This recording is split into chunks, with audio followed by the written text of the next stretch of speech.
What's up, guys? What is up? It is Dominique, aka that therapist, lead clinician, and CEO for a group practice known as Yellow Bird Counseling.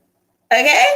So, for those of you that don't know me, what does that mean? Well, Yellow Bird, what we do is we like to break the stigma of mental illness in the general population, mainly, and then more specifically the African American community, but we service everyone.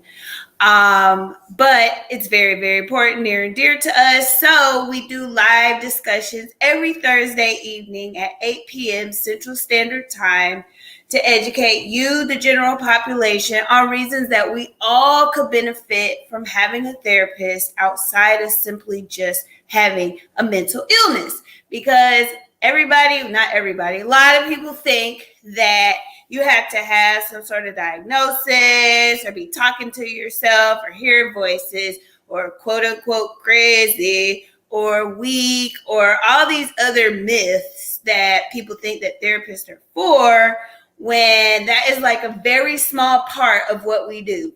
But there's a more general clientele that we serve. More so, what Yellowbird serves would be everybody but those particular people. Those particular people have more controlled settings that they would be served in by therapists. But what we do here at Yellowbird is we service people that may be having trouble with building boundaries, relationships. We do service people that have diagnoses, but a lot of our population also, even the ones that do have a diagnosis, are dealing with normal everyday human things: job change, relationships, family, romance, things like that can be difficult. So we facilitate live discussions to link you to that thing, like, oh, maybe I could use a therapist. And y'all know that it's not just me, and it hasn't just been me since September 2019, when number one, Janice, came on. So now we're at number 7. And you know I have to introduce you to all of the ambassadors in the nation. So I want you guys to please give a warm welcome to therapist number 7 in the Yellow Bird Nation. Also, please share, because someone on your timeline may need her and may connect with her. So it's very, very important that we get the word out. So if you want to help us break the stigma of mental illness and help people get connected to a therapist that they need so that they can get the support that they need, please share this on your page, in your groups, so that your friends and family and coworkers and whoever else, high school buddies, can meet Tiffiney and know that she is available for them. I just gave the name. I'm not supposed to do that. I'm supposed to say the number and they're supposed to say their own name. Forget that. Y'all didn't hear me say that. She's going to say her own name. All right. So without further ado, hey, Tiffiney. How you doing, girl? I'm good. A little nervous, but I'm good. It's okay. They're real nice. They don't bite. Y'all better not bite, or we're going to have a talk about it later. They not going to bite. So, yes, tell us, introduce us, say your name again. I told them forget I said it. But say your name and tell us what you are doing at Yellowbird. Okay, absolutely. So I am Tiffiney Hill. I am a licensed independent clinical social worker, and we say LCSW here. So yeah, I got to get used to that here in Mississippi. But so yes, I am actually from Birmingham, Alabama. I've been in Mississippi for a while, but my family is in Birmingham, Alabama. I'm actually still active guard in Birmingham, Alabama. So there's a lot of connections. So yes, I'm in Mississippi there, but there are a lot of connections in Birmingham. So I found Yellowbird just by happenstance, right? Like I just needed something different. I wanted to get out of my box, and I don't know. It came up on my Indeed, and I was like, oh, this looks cool. I guess I'll send my resume. And Dominique being amazing and just having a good a good connection, knowing how to choose people. I think I don't know if it was the name or like she was just led to reach back out. So she reached out and I was like, oh, well, she reached out. Let me check out Yellowbird. I check out the website and I'm blown away, right? Like, here's this beautiful African American lead clinician, Hey. CEO, and like I'm reading all these profiles. The team is on point.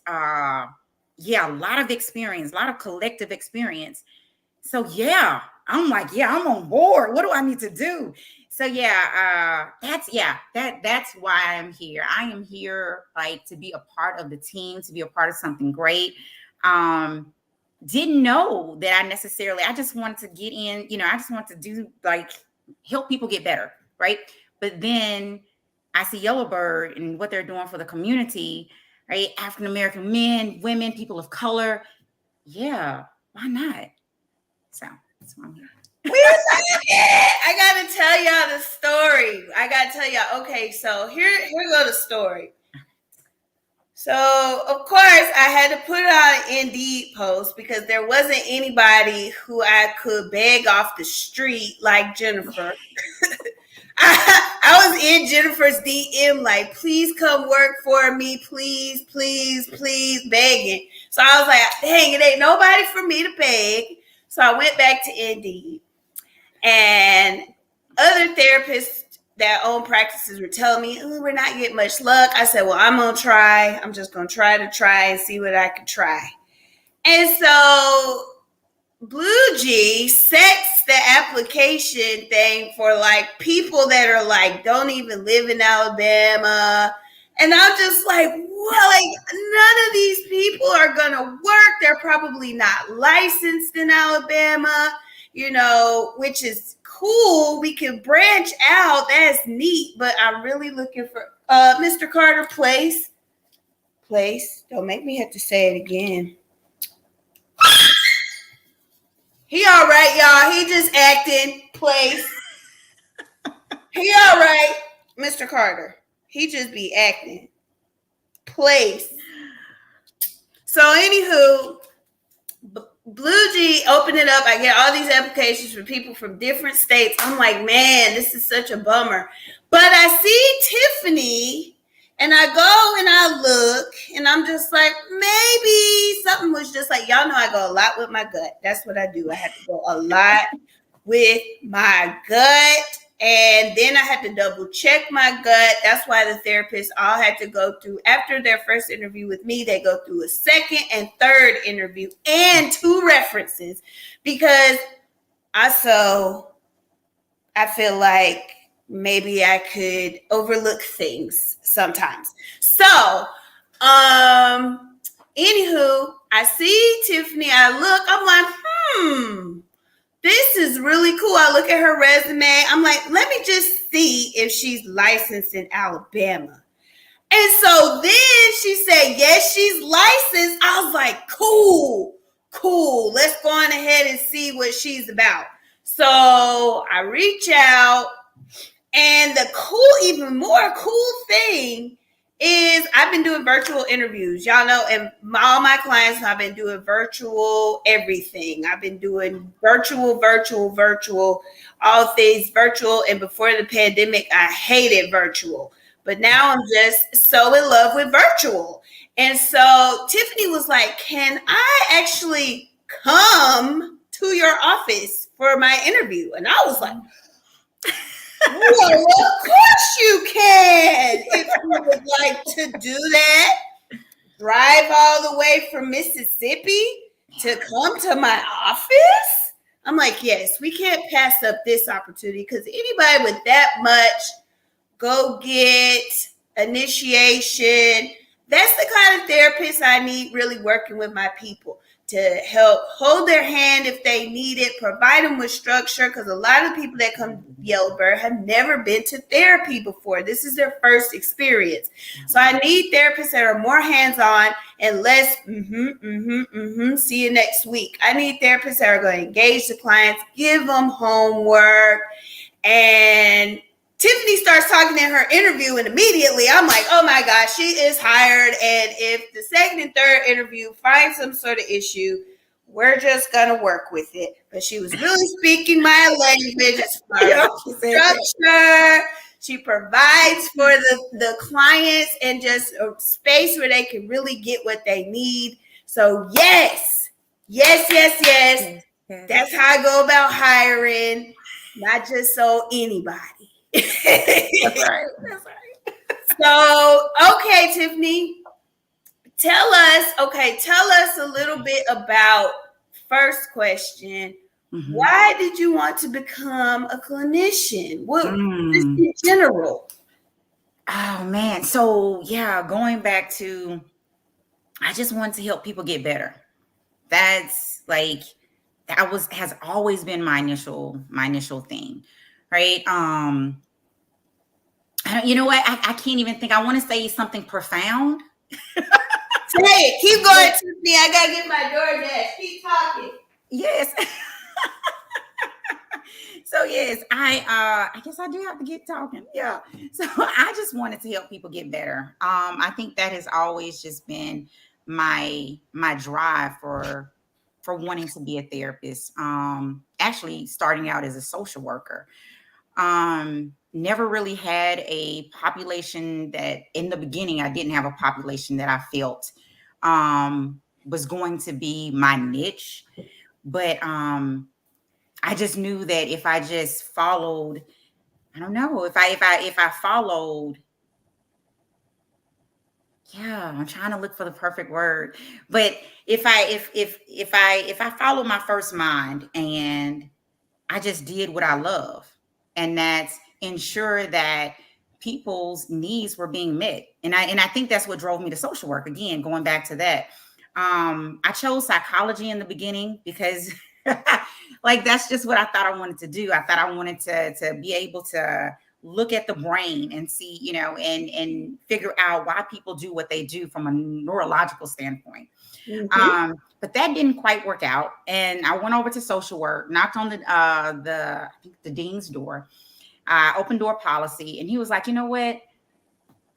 Social work is like a person and environment thing. Oh, is that okay?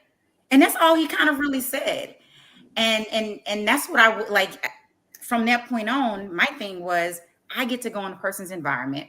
I get to be a part of their system, and I get to help them change not just themselves, but their system, right? So that's kind of how I started off, right? From case management to now I'm actually doing the very thing I thought I wouldn't do. And that is sitting in sitting in an environment, person to person and doing therapy. So I did not start off that way. Yeah. So what initially you said just you wanted to help people get better? Like what has that just been a natural, just innate desire that you had, or did something happen that drove you more in that direction? Yeah. No, not really. I think it's recognizing that when I started doing case management, right? I think we've all, like anyone who's in a helping profession as far as mental health has worked community mental health. Right? Mm-hmm. Yeah. So in community mental health, you see all of these issues with the system, right? All the way down to the individual not having their needs met. So when I say the system, you see how the school is working, right? You see how employment is working. You see how the community is just not supporting each other like they used to. Mm-hmm. So yeah, I think in a space like that, I didn't know whether I wanted to work on a macro level, really helping people from a bigger level. But then I noticed that just doing individual work with people, like getting them the resources that they needed, right? Being able to talk to them when they didn't feel heard, I feel seen. And they felt that was helpful. Mm-hmm. Right. So I didn't have to make changes on a level that, that was in the school system or that was a part of the, I can just make changes on an individual level. So yeah, so learning that as a case manager, I think it allowed me to see that I can create change. I can do that, just me, right? Mm-hmm. Just showing up and being present and Mm-hmm. being willing and wanting to to help that person, with their needs. So so it wasn't based on anything, any trauma or any, like, seeing, directly or indirectly. It just, like I said, it was so organic. Mm-hmm.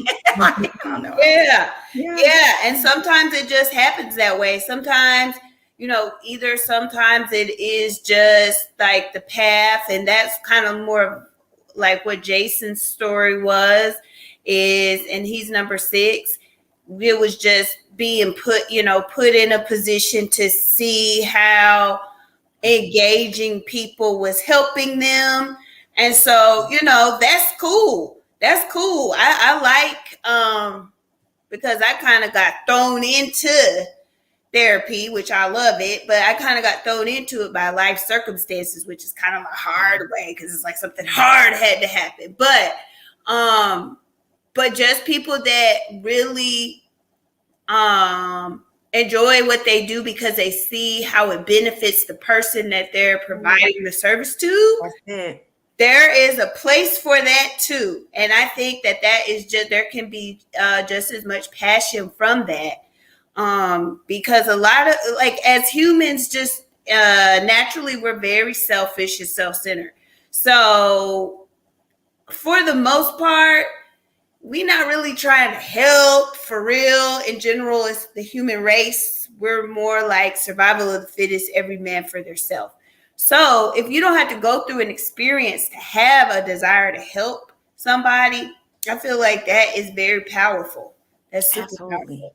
So Yeah. yeah. So tell us, you kind of said you were doing more like case management stuff. So tell us, as you got more into the individual portion, Yeah. like, what did that look like? Like, what kind of space were you creating, or do you create currently for individuals that come to see for one-on-one, or Yeah. couples Yeah. or families?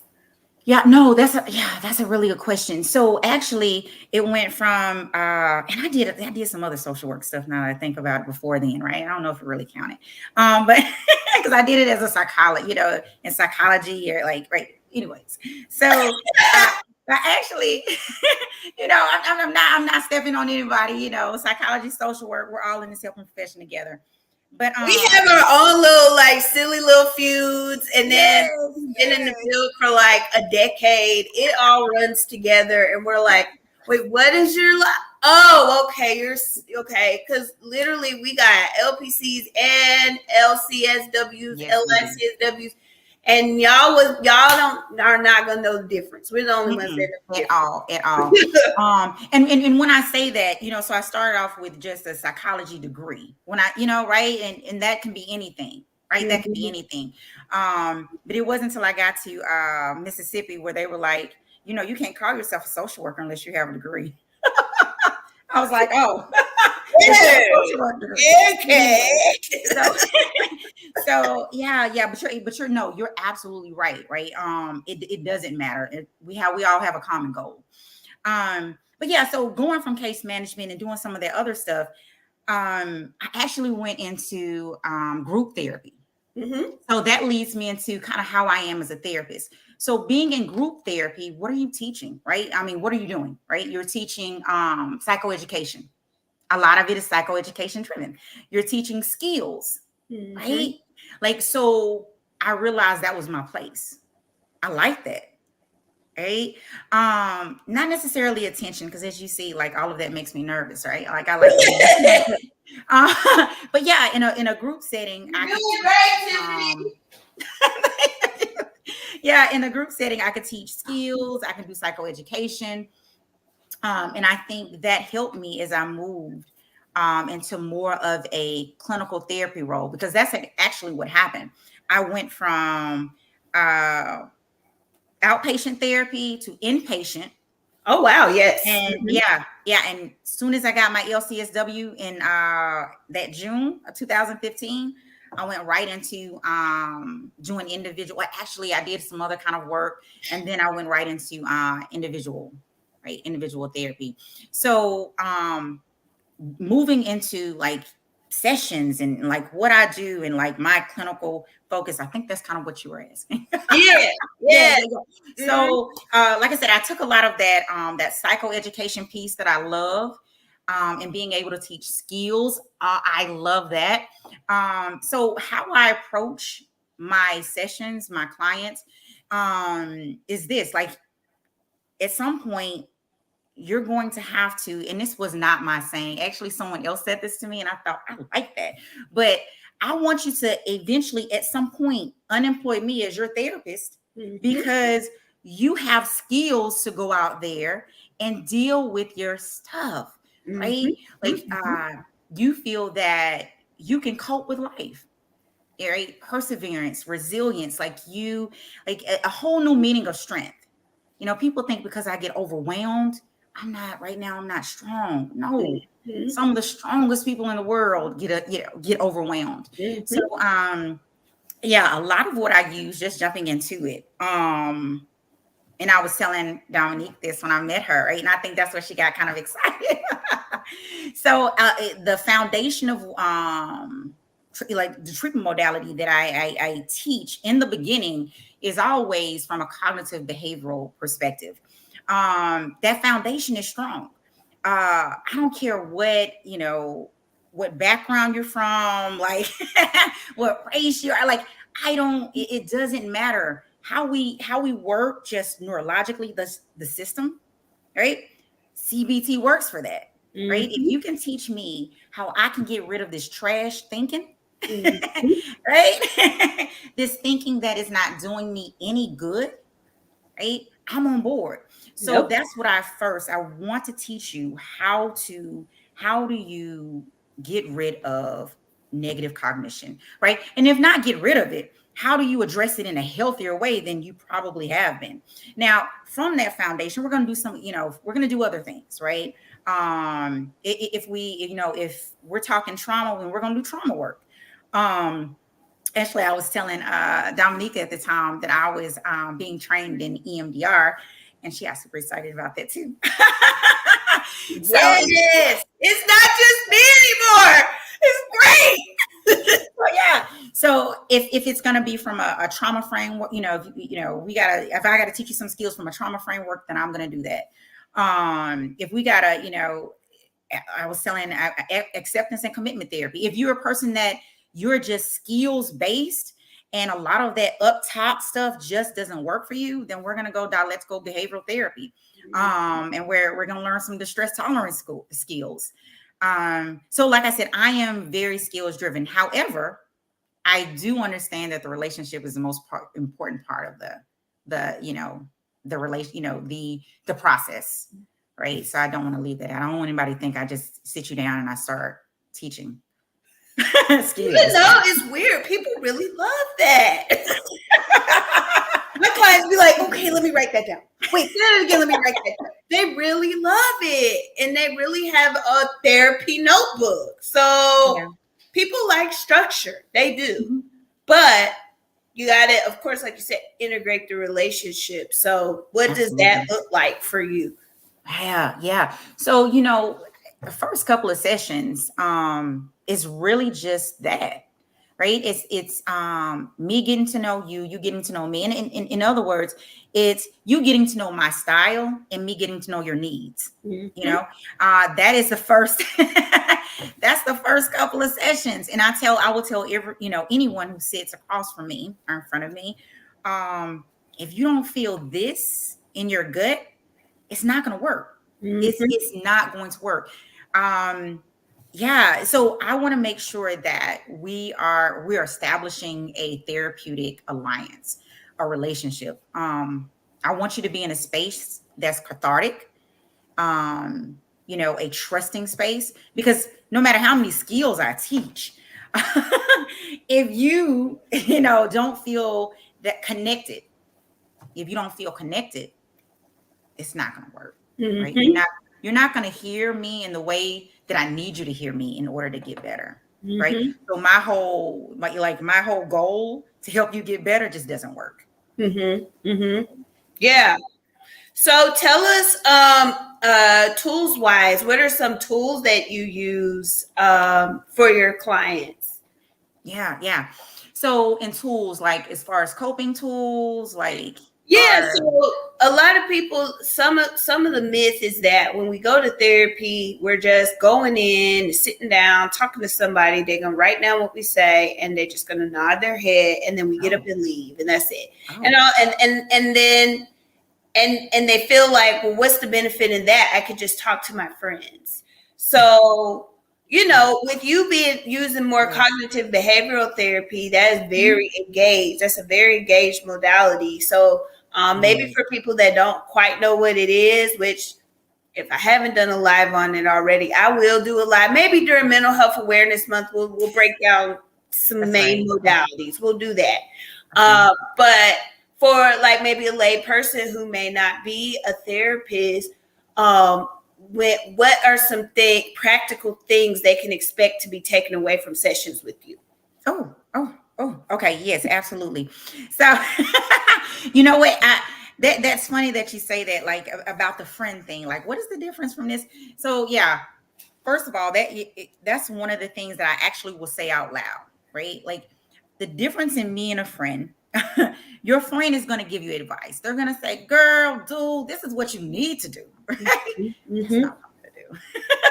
Right? Yeah. So I'm going to teach Main you difference. Please a note difference. that, everyone. Yes, there is a difference, right? Like, I'm not going to make a decision for you. I'm not going to say this is what you need to be doing, right? You're going to come up with goals in the session. These are things that you want to work on, and we're gonna agree to those things together, right? That's the plan, the course of treatment.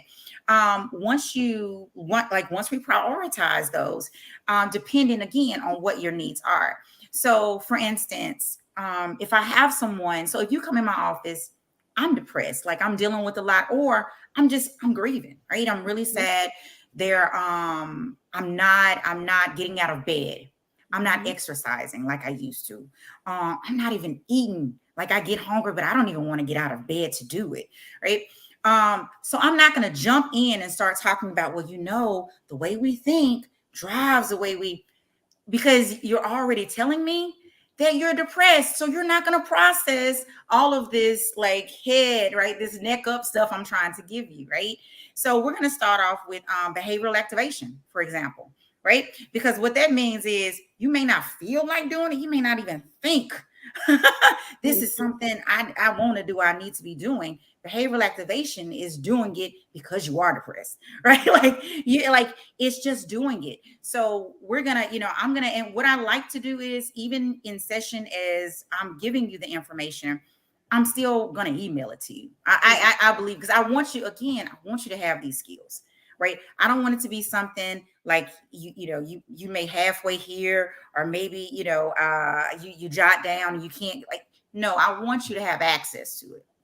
So Mhm. yeah, so we're gonna start off with that behavioral activation schedule. You're gonna tell me the activities that, what would you be doing if you felt better? What would you be doing if right?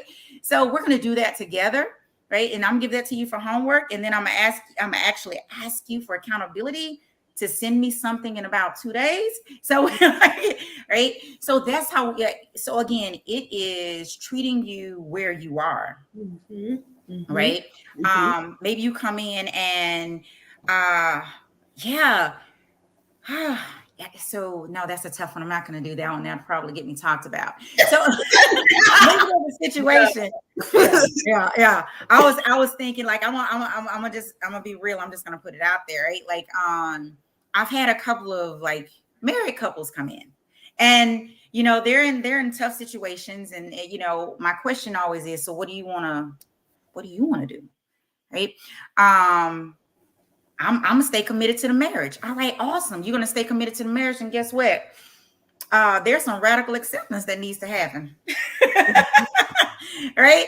Like, Mhm. yeah, we're gonna talk about communication. We're gonna talk about all these things with a friend. Let's scooch on over to talk about, accepting the situation. Doesn't mean approval, but Mhm. accepting the situation and maybe trying to change how you respond, because you're powerless against changing that person's behavior.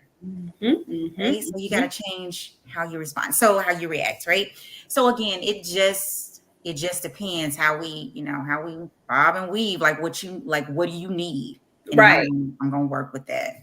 Yeah, and that's what I really love about just really all of y'all on the team is just like your desire to meet people where they are, not try to talk over their heads, not try to go in like you just know everything. I hire therapists, guys, that are human beings that know they're human beings, just like you. So one human being to another, let me help guide you through whatever the situation is that you're in. But the important piece there about the hands-on work and where it's different, like she's giving you actual like practical things to work on. Like, okay, so this is your homework. And that's a huge thing with cognitive behavioral therapy. You're going to have something to take away from the session to work on in between sessions. And then the therapist follows back up with you the next session, or like Tiffiney said, in 2 days, maybe on some sort of movement, maybe a short-term goal. And that helps keep you engaged. That helps keep you, there's an accountability piece that comes with that. You're able to see your progress clearly. You're able to see your goals being executed clearly. And you don't just feel like, where there is space for you to come in and, like she said, feel like cathartic and just spill your guts, there is a place for that. But there is also the structure of, okay, so this is what we're going to do with that. This is how we're going to initiate progress with all of what you just told me. Where your friends, like she said, will be like, girl, and you need to do this. And your friends are always going to guide you on what they think works for them or what they want you to do. But right. I have clients ask me all the time, well, what would you do? It's like, see, I don't want to tell you what I would do, because what I would do might not work for you. And that's okay. I want what works for you as an individual to be what we go towards, and not just what I would do. Because you know what? To be honest, you might not want to do what I would do. So let's just be clear. So I want you to do something that's going to work for your individual life, your individual situation, which my life and your life looks different. And that's okay. So there's a lot of hands-on. When I say hands-on, the homework or the check-ins or like she said, the identification of goals and how to execute them. All of that is hands-on stuff. So we're not just sitting there just listening. We're actually trying to engage you so you can get what you came to us for, which was relief, progress, and change. Absolutely. So So cool. So all right, Tiffiney. So tell us more on a personal level. Tell us like your relationship with therapy and your own personal self-care. Okay. Yeah. And I think actually this was when when you asked me in the interview, I was like, oh, I don't even know if this is good. Like, am I all right? Yeah. So I think it's good that we keep each other accountable too, especially colleague to colleague, always asking that question, right? You're taking care of people. So how are you taking care of yourself? Right. And I think I said, and I'm gonna say the same thing, it's my support system. Like, it's my support system. So I haven't dealt, I haven't gone and getting my own therapist just yet. Like, I can't really find the one that I want, but definitely my support system. I'll give you an example. I'll give you a perfect example. So I think everyone in my circle knew I was going to be nervous about this because again, I don't even get on social media. Like, you check my social media page, you will not see not one live. I've never done a live. You're doing great, Tiffiney. So I had to tell my colleague and my friend, hey, you know what? I need to, I'm struggling with this and I can't do it at the house because my kids are going to be running all over the place and that's going to make me nervous. So yeah, she was open to me coming over her house, and like we had dinner. Like she's been whole time giving me all these stuff. Girl, you're gonna be fine. You're gonna be fine, right? So it's the support, it's the company that I keep. I keep a really healthy, I keep really healthy people in my space, or people who are trying to maintain that, right? Create and maintain that. So that is very helpful. Also, what I put out there is what I do. Okay. I think there's some natural medicines out there with exercise, right? Sleep. Right. All Like, those things go a long way. absolutely. Taking care of what I put in my body, right? So I definitely try to practice what I put out there. Mindfulness, you know, all of those things, being in the present moment. All of those things I try to incorporate myself. And lately, I'll be honest with you, I've been doing a little bilateral stimulation. So You know what? And I'm like, if you just tap on your knees like real slow, and people are like, I'm like, it feels like a brain massage, doesn't it? I love EMDR so much. Right. Yeah. So I don't know if that answers your question, but that is, authentically like what I do to take care of myself. Then my kids are just, they're awesome. They are. They drive me wild, which is why I'm not at my house. Like,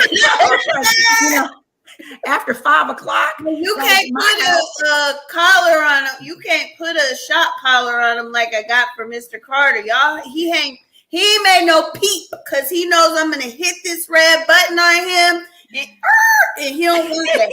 So I can't Mr. Carter it. I can't. Yes. So yeah, absolutely. Exercise, keeping healthy people in your circle is important. Yes. And for a lot of times I got to teach clients how to seek those type of people out. Ooh. So that's a very advanced skill to just, know, okay, yes, this person can add to me in this way. I can add to them in this way. And, of course, there's going to be bumps in the road because we're all humans and we're not the same person. And so we don't agree on absolutely everything, but how we're able to manage that, and how we're able to bring resolve to issues.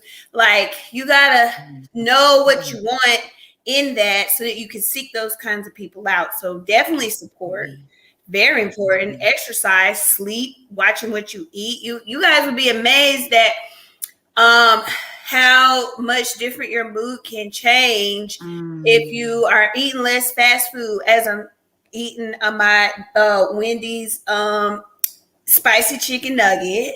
Okay. But let me tell y'all, I've been doing the health protein smoothies. I've been going hard on them. I was off today, so I feel like sometimes self-care is allowing yourself to take a break and indulge. Have a cheat day. I've been in the gym. I didn't even go today because I'm trying to do my, because I knew I wasn't going to be doing sessions, but I was still going to be doing some back end work. So I'm like, let me wash my hair. Let me watch Catfish.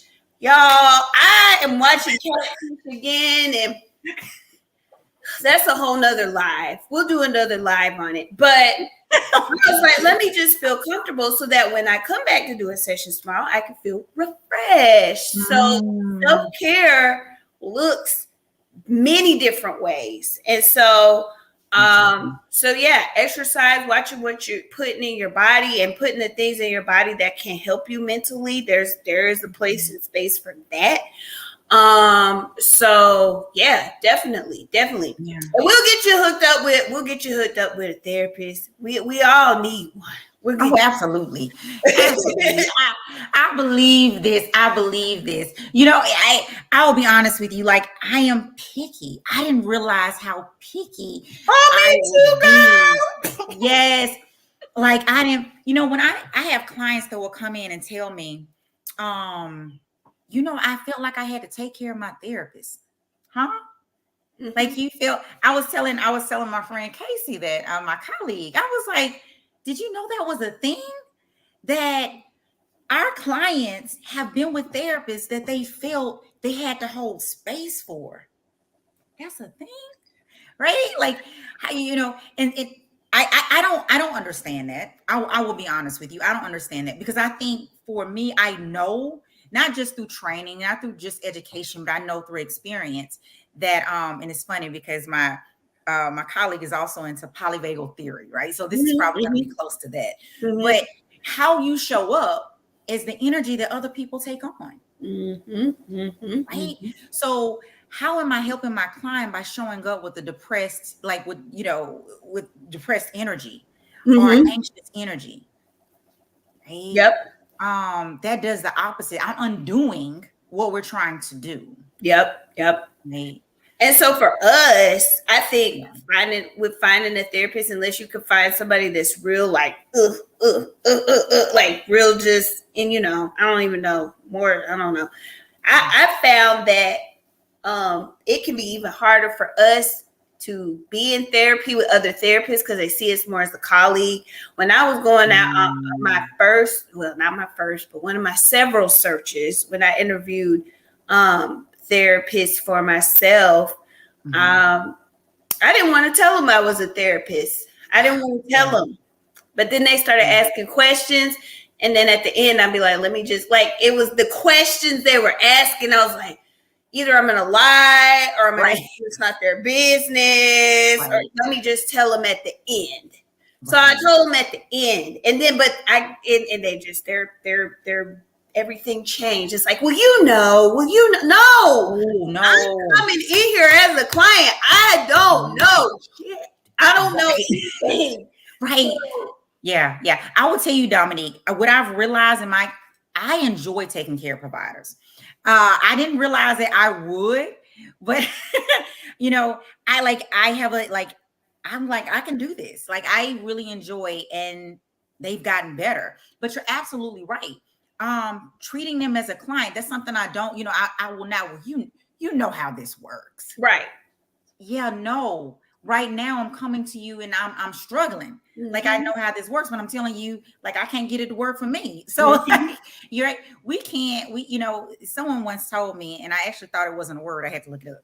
But it was like, you can't therapize yourself. You can't. You cannot. You can't, right? So you're coming to me for me to do that as your, right, to do that work for you as your clinician. So yeah, I love taking care of providers. But yeah, I'm picky. I'm on the, actually I was gonna talk to you about that. So we'll talk. Yeah. And you know what?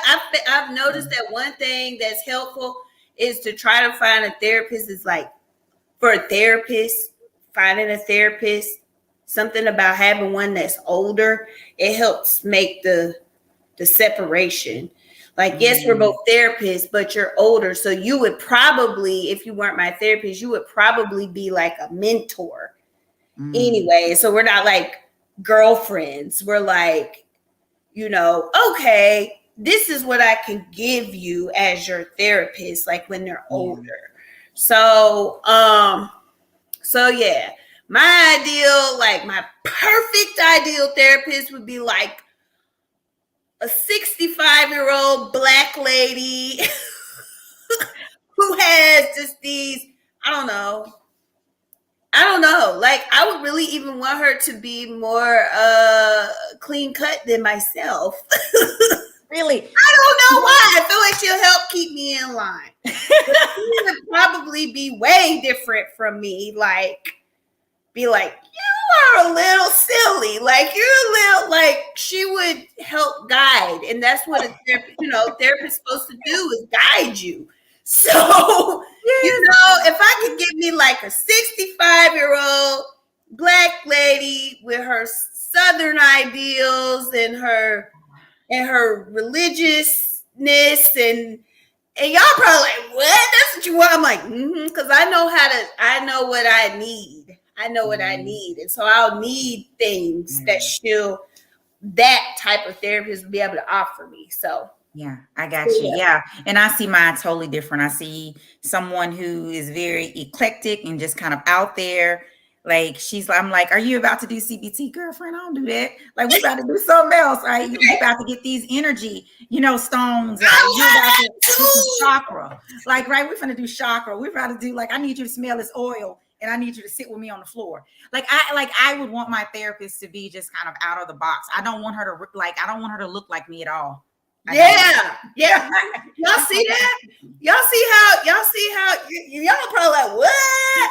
But everybody needs something specific. And the therapeutic relationship is such a vulnerable relationship that you really do have to be picky and space where you're going to feel comfortable to be open so that you can really get the help you need. So, yeah.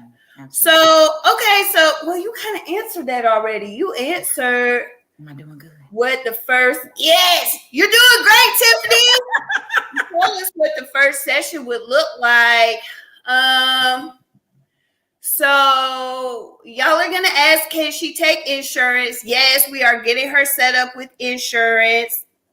We're getting her set up with Blue Cross Blue Shield, TRICARE, Viva, Cigna, Aetna, Bright Health, and United Health. So we're getting her paneled with all of those, but in the meantime, in between time, she could take your out-of-network benefits for any of those, or you could pay the private pay rate until her credentialing is done. But I can assure you, all of her applications have been submitted. So,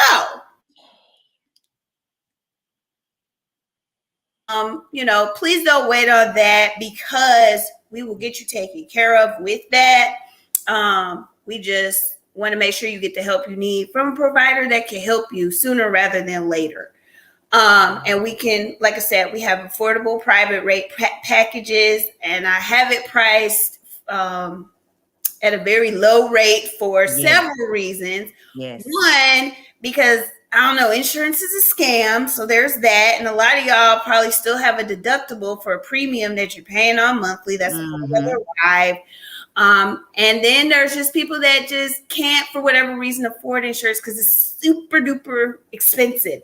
And so I make an affordable out-of-pocket rate, so you can definitely check that out.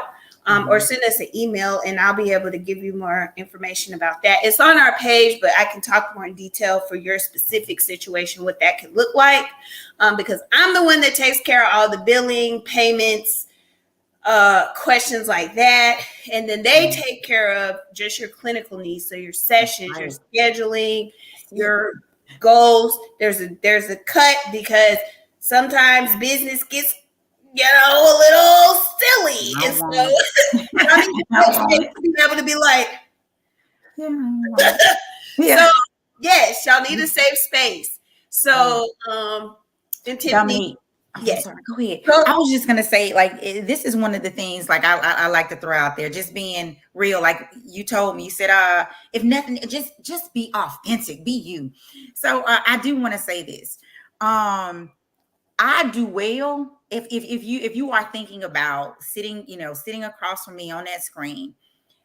I do well with individuals who want to get better. Again, that is my thing. That must be my motto. Man, I'm just gonna put that up on the wall. That is a quote. Yes, quotable. You know what I'm saying? You have to want it. If you're looking for someone just to kind of sit across from you, we go over the same problem every week. You're not ready to do homework. You're not ready to take that step towards change. You're not ready to feel a little bit uncomfortable, because that's where change is birthed out of, right? That discomfort, right? So if you're not ready to go there, I'm probably not going to be the therapist for you. Yep. And that's most of our therapists, to be honest with y'all. We're here and we have a skill set, but we can't force you to take the treatment.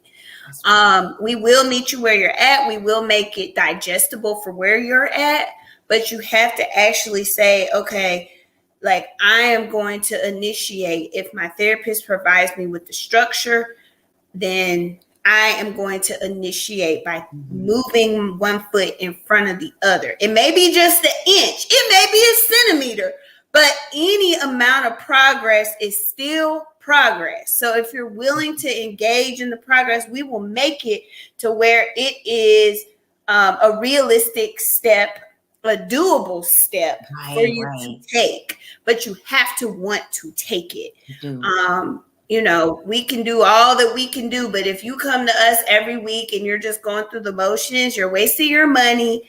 And then it's a waste of our time for someone that could really use that space to get help.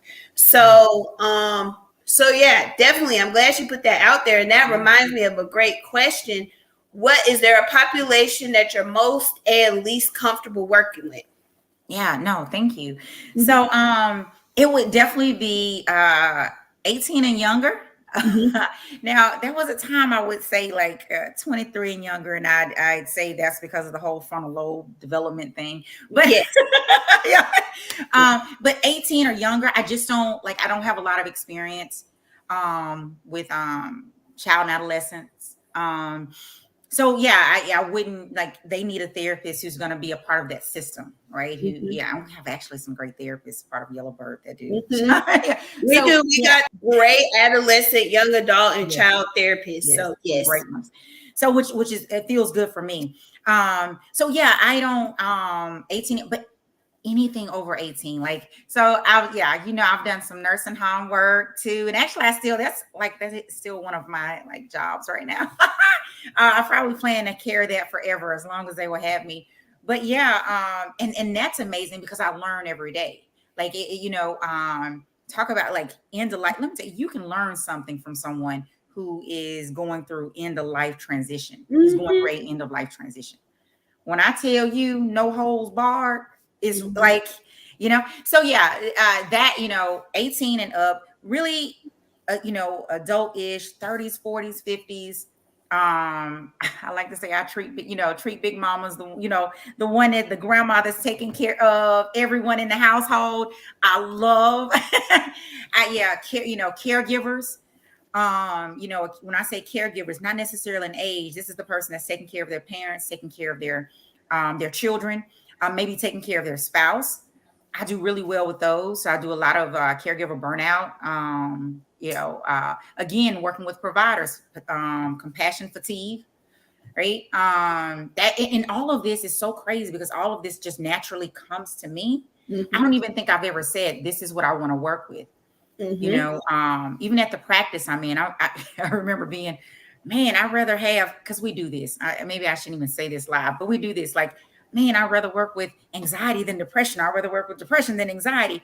And you get the opposite of what you said and you get that Mhm. experience. So lately, most of my clients have been like pretty almost moderately severe, like moderate severe depression, Mhm.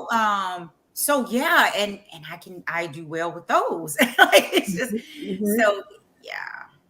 Good, good. So, like, there is a real need, y'all, for geriatric clinicians. Just like there's a need for child, geriatric is another population that provide, like, there needs to be identified providers for. And I've had more and more people that are on Medicare or older that have reached out to Yellowbird, which is super cool because I'm like, oh wow, pill to y'all, okay. But yes, if y'all got an auntie, a mama, a grandmama that could really use those services, or like she said, if you're 19 and older and she works really well with that. If you're a caregiver, which shoot, I just know there's so many of those, especially now. Maybe children taking care of parents. Just there's just a lot of that, just because of different climate things that are happening with COVID and other things, just normal things that would have happened outside of a pandemic. So definitely, yes, that's why please share this live, because there is somebody that's like, I need somebody that can work with me. And that's a niche population that Tiffiney is saying that is her passion. That is where she feels the most comfortable and confident. So someone on your timeline needs to connect with her, someone in your group. So please share it so that they can get a feel for Tiffiney. Let's see. Golly, I had one more question. I can't think. What was it? Go ahead. You had something? Mm-mm. Okay, let me think. let's see. So we asked about what sessions look like. How do you work with clients? Was the ones you feel most comfortable? Your own personal. What kind of payments and stuff do you take? I literally sit through. Y'all know I answer all the questions that you might have as an oncoming client or any questions I ask. Oh, one of the most important questions. How do you feel about working with the LGBTQIA plus community? Absolutely. So I consider myself an affirming therapist. So what that means is that, so I may identify very like, right, like I'm boring. I'm very boring in how I identify. But I am a learning therapist. So I am still learning a lot of the, when it comes to the underrepresented, marginalized, that community, right? Such a special community. So I'm still learning, right? But I know what I am is affirming. So clients, and I haven't had a lot. Again, I just told you I'm in Hattiesburg, Mississippi. Yes. And right, yeah. And so it's a community that I think kind of stays within itself because again, we're in the Bible Belt. There's a lot of, stigma. There's a lot of discrimination, implicit, explicit, right. There's all of it. So I don't get to have a lot of experience, Yeah. with that community. But I would love to. That's the thing. And this is why I wanted to do something different, because I felt like I was in a box. So I'm ready, but I'm not in a space where I can reach out to the, right, to certain populations, and I want to. Yay! Well, Yellowbird, the community comes to Yellowbird because they know that I'm a part of the community, and also they know that that's one of Yellowbird's places of comfort and places, populations that we really have a heart for. So lots of our clients are part of the are a part of the community, the LGBTQIA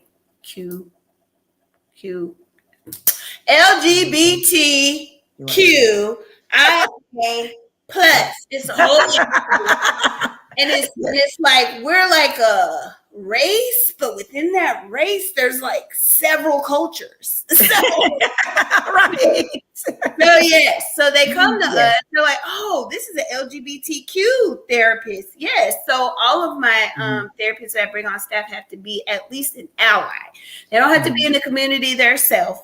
But they do have to be an ally. And of course, any help that they need as far as connecting with the community, just not having that exposure or not being a part of the community, they have me to lean on to help them, and they want to learn. Just like y'all know how Bridget, she not black. She has a lot of black clients, but Bridget is open and willing to learn, and her black clients really love her because she realizes I'm not black. But I am, of course, allied with the Black community. I work for a Black boss. And so she does her best to really be aware of any implicit bias, microaggressions. She is very honest with her clients to please teach her, please correct her. So it's the same with the other therapists as far as the LGBTQ community is concerned. So you guys can come. They will work with you. I will make sure that you're taken care of. We do supervision individually and as a group. So you're going to be good. You're going to be good. Absolutely. Yeah. And I think too, so as you're saying that, just quickly going back to the relationship, right? Because if I'm learning what your needs are, and you're learning my skills, those are the kind of things that we're gonna learn from each other, right? I'm gonna walk the trail that you kind of set out for me in a sense, right? So yeah, absolutely. You got to have a relationship. If you have a therapeutic relationship, and you're an affirming therapist, that's how it works. So. Cool. Love it. Y'all, again, y'all please share this in your groups, on your pages, so that people that need Tiffiney can connect with her. And you guys can just simply go to yellowbirdcounseling.com, yellowbirdcounseling.com, or you can Google Yellowbird Counseling and you will find us. Now, Tiffiney, are you also licensed in Mississippi as well? I am. I'm licensed in Mississippi and Louisiana as well. Cool. We about to open it up. Open it up. Yellowbird Counseling now serves Mississippi and Louisiana as well. Yes. There y'all go. Georgia and Florida. So we open it up. Yes. That's it. So right. If you know somebody lives in one of those 3 states, there you go. Because I know Yellowbird has a lot of followers from different states. So there y'all go. There y'all go. So once I jumped on board with Dominique, I was just like, oh, well, I got to let one of my jobs go because I'm gonna do So actually, I'll be doing So actually, I will be doing this when I heavy part time on this side. So yeah, definitely taking clients after March 31st. I'm Yellowbirds. I go down to 2 jobs from all my multiple jobs. I still got 3 other little things, but these are my main job. I love it. 2 of my other therapists was like, "Oh yeah, we quit our other part-time job. We just work for you." I'm like, "Ow!" Yeah. I'm honored when they be doing that, y'all. I be feeling big over here. I be feeling like, woo, they want to work for me. So yeah, we're gonna open it up. But all right, Tiffiney, I don't want to keep you too long. So is there any last remarks that you would like to give the people that you want people to know that we might not have covered? Okay, no, actually, I think you did it all. Everyone worked with my nervousness, so I appreciate that. But I say everyone, you are representing everyone right now. So no, I am just, like I said, I'm happy to be in this space with amazing therapists. One of the things that Dominique talked about, actually she didn't talk about, she just had it on Indeed. It was like, as an employer, what can you offer your employees? And she had 2 words: career development. That was it. And I'm like, okay, right. And I see where I can get that from, So I'm really excited to be here. I'm really excited to serve, right? I keep telling you, I'm ready to work. I'm ready to serve. So that's the military talking to me too, right? Ready to serve. We appreciate your service, military. Yes, see, that's cool too. So we got that. So if y'all got any veterans, and we got a lot of people with TRICARE who be calling. So, and it might even be just being in a military family. So Tiffiney would definitely be able to help with that dynamic. So yeah. So cool. All right. Well, I hope y'all got what y'all needed. Again, please share if you have any further questions for Tiffiney. Please feel free to reach out and shoot us an email, and we can get you connected to her. But we are so happy to have you, Tiffiney. Thank you so much for coming on. You did a great job. You're okay. They know I got anxiety, and sometimes I be having mini panic attacks before I come on lives, and I've been doing it for 2.5 years. I don't know what that's even about. So you did. I feel so human now. Thank you. Yeah, you did fine. And they be sticking with me through my technology. Sometimes I'll leave the live and oh crap, or my computer will die. So you're good. You did fine. You did fine. Thank you so much, Tiffiney. And I know we will have you back on for other topics soon. But you have a good evening. Yes, ma'am. You too. Bye. So yes, guys, please connect with us. If Tiffiney or someone is would benefit from her services, you got a slew of information about her. And also, please go to yellowbirdcounseling.com and subscribe to our newsletter. That way, you'll know when we do our $100 Cash App giveaways. I don't know why I do that. I just, I don't know. I just really am feeling it. So, yes. Oh, no. Why is it been logged out? Oh, no. It always does me like that on Instagram. That is so crazy. Somebody must have tried to log in from the marketing team. Anywho, all right. Well, y'all have a good evening, and we will see you next week and introduce you to number 8. Y'all are gonna love number 8. We love number 8, so definitely come back and see if number 8 might be a good fit for you. But until then, y'all stay safe, and we will talk to you soon.